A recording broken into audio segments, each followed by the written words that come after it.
Hello friends, welcome back to my channel. दोस्तों, कैसे हैं आप सभी। उम्मीद करती हूँ आप सभी अच्छे होंगे।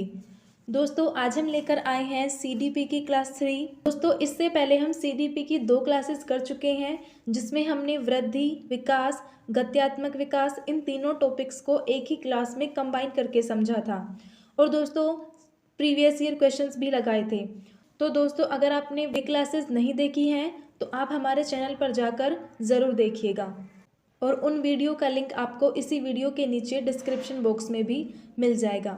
दोस्तों, अगर आप सीडीपी की और क्लासेस देखना चाहते हैं दोस्तों, सीटेट सीडीपी की एक प्लेलिस्ट भी बनी हुई है, जहाँ से आपको सीडीपी की सारी क्लासेस मिल जाएंगी और वहाँ पर आप अलग अलग टॉपिक्स को पढ़ सकते हैं। तो दोस्तों, आप उस प्लेलिस्ट को भी ज़रूर देखिएगा। दोस्तों, आज की क्लास को शुरू करने से पहले हम विकास के बारे में कुछ पॉइंट्स जान लेते हैं। तो देखिए दोस्तों, किसी भी व्यक्ति का विकास 2 कारकों पर निर्भर करता है।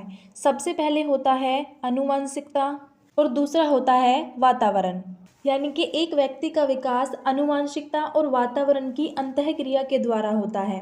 यानी कि एक व्यक्ति के विकास में जितनी महत्वपूर्ण भूमिका आनुवंशिकता की होती है, उतनी ही महत्वपूर्ण भूमिका वातावरण की भी होती है। यानी हम कह सकते हैं डेवलपमेंट बराबर होता है हेरिडिटी इनटू एनवायरनमेंट के। तो देखिए दोस्तों, आप इसको ध्यान रखिएगा, एक व्यक्ति का विकास हेरिडिटी और एनवायरनमेंट का गुणनफल होता है।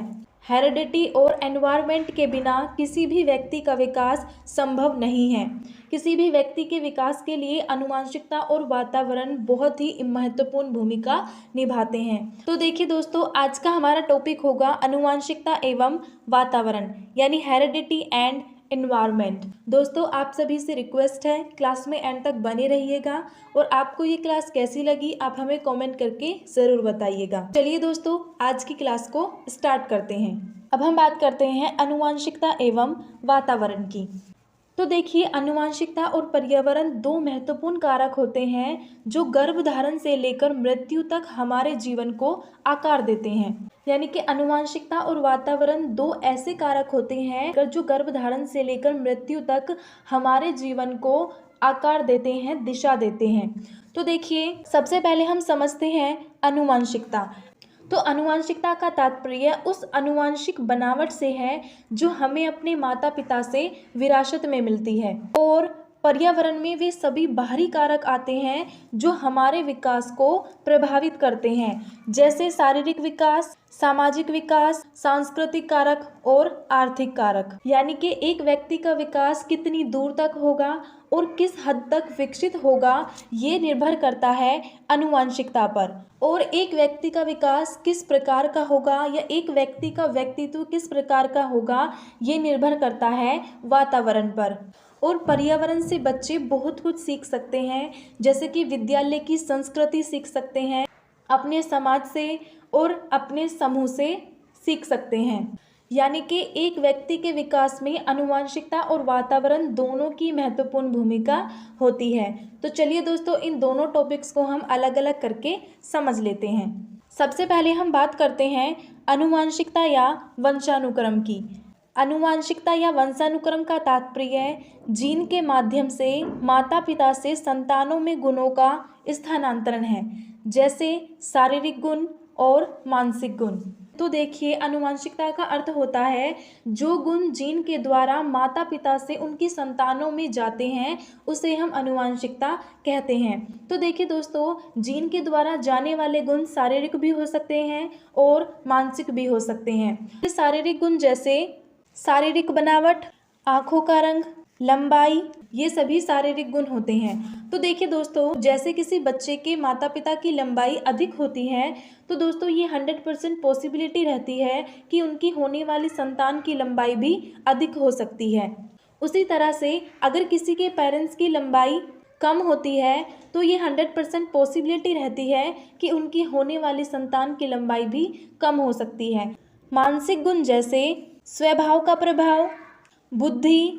तो देखिए, बालक के स्वभाव का प्रकटीकरण उनके माता पिता के स्वभाव के अनुकूल होता है। और दोस्तों अगर हम बुद्धि की बात करें तो बुद्धि को जन्मजात माना जाता है और बालक की बुद्धि वंशानुक्रम से ही निश्चित होती है। यानी कि बुद्धि लब्धि आनुवंशिकता पर निर्भर करती है, क्योंकि बुद्धि आनुवंशिकता से संबंधित होती है। तो चलिए दोस्तों अब हम आगे बढ़ते हैं। अगला पॉइंट है आनुवंशिकता को स्थिर सामाजिक संरचना माना जाता है। तो देखिए दोस्तों आनुवंशिकता के अंतर्गत जितने भी परिवर्तन होते हैं वो सभी स्थिर परिवर्तन होते हैं। अब देखिए जैसे आंखों का रंग, तो देखिए दोस्तों एक बालक के आंखों का रंग जीन के द्वारा जो उसे मिला है उस आंखों के रंग को हम चेंज नहीं कर सकते हैं। यानी कि आनुवंशिकता के अंतर्गत होने वाले परिवर्तनों को हम चेंज नहीं कर सकते हैं। यह एक स्थिर कारक है जिसका अर्थ यही होता है कि इसे बदला नहीं जा सकता या इसे हम परिवर्तित नहीं कर सकते।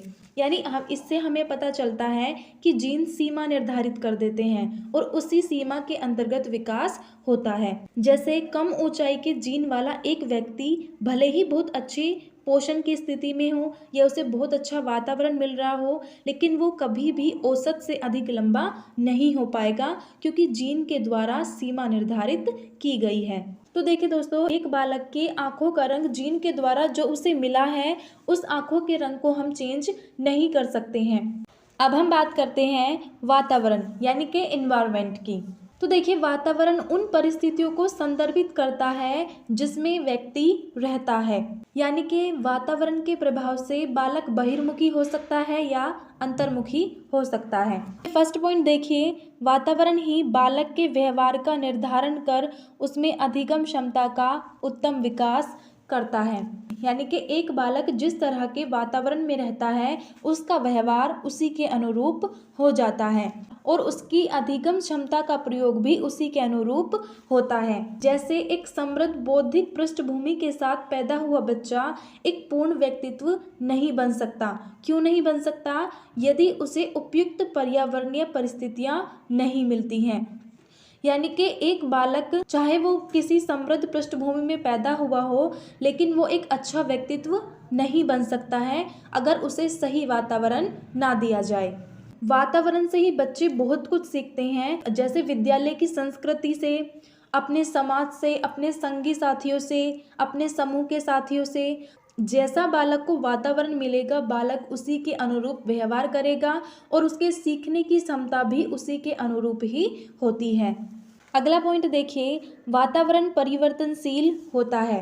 तो देखिए दोस्तों वातावरण क्या होता है? वातावरण परिवर्तनशील होता है।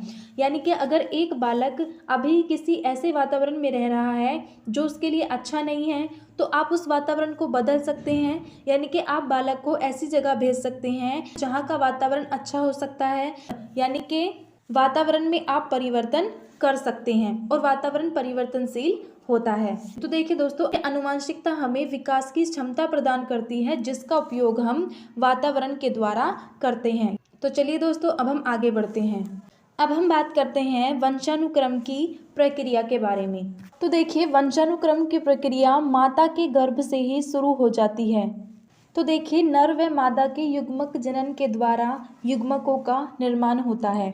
यानी कि नर और मादा के युग्मक जनन के द्वारा एक जायगोट का निर्माण होता है। आगे देखिए मनुष्य के प्रत्येक कोशिका में 23 जोड़े गुणसूत्र पाए जाते हैं। 23 जोड़े गुणसूत्र पाए जाते हैं जिनमें से 22 जोड़े ऑटोसोम्स कहलाते हैं। ये 23वां जोड़ा जो लास्ट का एक जोड़ा बचता है ये लिंग गुणसूत्र कहलाता है। यानी कि यह सेक्स क्रोमोसोम्स कहलाता है। और दोस्तों अगर हम बात करें तो देखिए दोस्तों 23 जोड़े होते हैं और ये टोटल 46 गुणसूत्र होते हैं। चलिए अब हम आगे समझते हैं। तो देखिए दोस्तों फीमेल में XX क्रोमोसोम्स पाए जाते हैं और मेल में XY क्रोमोसोम्स पाए जाते हैं। दोस्तों ये पॉइंट बहुत ही इम्पोर्टेंट है, पेपर में इसी तरह से पूछ लिया जाता है। दोस्तों नर व मादा के युग्मक जनन के द्वारा जब एक जाइगोट का निर्माण होता है फीमेल की तरफ से X क्रोमोसोम्स आता है और दोस्तों मेल की तरफ से X और Y में से कोई सा भी क्रोमोसोम्स आ सकता है। अगर मेल की तरफ से X क्रोमोसोम्स आता है तो होने वाली संतान फीमेल होगी और अगर मेल की तरफ से Y क्रोमोसोम्स आता है तो होने वाली संतान मेल होगा। यानी कि सेक्स क्रोमोसोम्स का निर्धारण मेल पर निर्भर करता है। यानी कि आने वाली संतान फीमेल होगी या मेल होगी इसका निर्धारण XY क्रोमोसोम्स करते हैं, यानी कि इसका निर्धारण मेल के द्वारा होता है। तो चलिए दोस्तों, अब हम आगे बढ़ते हैं। अब हम बात करते हैं आनुवंशिकता की परिभाषाओं के बारे में। देखिए दोस्तों, यहाँ पर हम 5 परिभाषाओं के बारे में जानेंगे और ये 5 की 5 परिभाषाएं बहुत ही इम्पोर्टेंट हैं, क्योंकि दोस्तों पेपर में ये परिभाषाएं ही पूछ ली जाती हैं।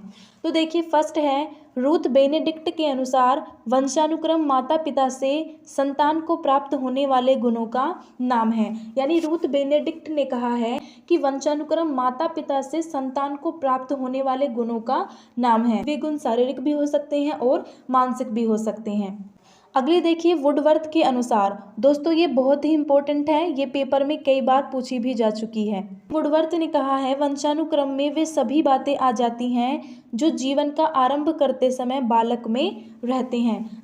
यानी कि माता पिता से विरासत में मिली आनुवांशिक जानकारी या आनुवांशिक गुण व्यक्तित्व के विकास का निर्माण करते हैं। यानी कि जीवन का आरंभ करते समय बालक में विद्यमान रहते हैं। जैसे आंखों का रंग हो सकता है। आगे बात करते हैं डगलस व हॉलैंड के अनुसार। तो इन्होंने कहा है, माता पिता या अन्य पूर्वजों या प्रजाति से प्राप्त समस्त शारीरिक रचनाएं, विशेषताएं, क्रियाएं व्यक्ति के वंशानुक्रम में सम्मिलित रहती हैं। तो देखिए दोस्तों, डगलस ने कहा है कि माता पिता या हमारे अन्य पूर्वजों से जो हमें शारीरिक संरचनाएं, कोई विशेषताएं या कोई शारीरिक गुण मिलते हैं, वो सभी वंशानुक्रम में सम्मिलित रहते हैं। यानी कि ऐसा नहीं है कि हमें सिर्फ वही गुण मिलते हैं जो हमारे माता पिता में होते हैं, बल्कि वे गुण भी हमें मिल सकते हैं जो हमारे दादा दादी यानी कि हमारे अन्य पूर्वजों में होते हैं, वो गुण भी हमें मिल सकते हैं। अब हम बात करते हैं जेम्स ड्रेवर के अनुसार, माता पिता की शारीरिक एवं मानसिक विशेषताओं का संतान में संक्रमित होना ही वंशानुक्रम है। दोस्तों, जेम्स ड्रेवर ने कहा है कि माता पिता की शारीरिक और मानसिक विशेषताएं, यानी कि माता पिता में जो विशेषताएं होती हैं, फिर चाहे वो शारीरिक हो, मानसिक हो, तो उनका संतानों में संक्रमित होना ही वंशानुक्रम होता है। तो चलिए दोस्तों, अब हम आगे बढ़ते हैं। अब हम बात करते हैं थॉर्नडाइक के अनुसार।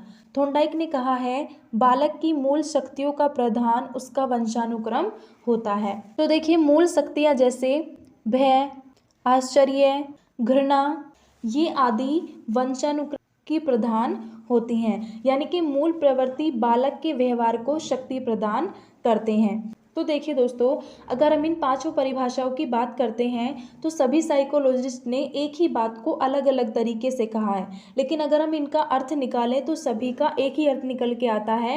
तो आनुवंशिकता का अर्थ है, जो गुण हमें हमारे माता पिता या पूर्वजों से मिलते हैं, उसे हम आनुवंशिकता कहते हैं। तो देखिए दोस्तों, आज की क्लास को हम यहीं समाप्त करते हैं। दोस्तों, अभी ये टॉपिक ख़त्म नहीं हुआ है, ये इस टॉपिक का सिर्फ पार्ट 1 था। इससे अगली क्लास में भी हम इस टॉपिक की बात करेंगे। तो दोस्तों, अगर आप सीटेट की बिल्कुल फ्री में प्रिपरेशन करना चाहते हैं, तो दोस्तों आप हमारे चैनल को सब्सक्राइब कीजिए। तो हम अपने चैनल लेट्स सब्सक्राइब पर सीटेट की बिल्कुल फ्री में प्रिपरेशन करा रहे हैं, साथ में previous year question, practice set, और दोस्तों आपको हर क्लास का PDF दिया जाएगा। तो दोस्तों, अगर आपने अभी तक हमारे टेलीग्राम चैनल को ज्वाइन नहीं किया है, तो आप जल्दी से हमारे टेलीग्राम चैनल से जुड़ जाइए और हमारे चैनल को सब्सक्राइब कीजिए। और अगर आपको हमारी वीडियोस पसंद आती हैं, तो दोस्तों आप हमें कमेंट करके ज़रूर बताइए कि आपको ये क्लास कैसी लगी। और दोस्तों, वीडियो को लाइक कीजिए और अपने सभी फ्रेंड्स के साथ शेयर कीजिए। दोस्तों, अगर आप CDP के और टॉपिक्स पढ़ना चाहते हैं, तो CDP की प्लेलिस्ट आपको हमारे चैनल पर मिल जाएंगी, आप वहाँ जाकर प्लेलिस्ट देख सकते हैं। तो चलिए दोस्तों, आज की क्लास को यहीं समाप्त करते हैं और बहुत जल्द नेक्स्ट क्लास में एक नए टॉपिक के साथ मिलते हैं। धन्यवाद।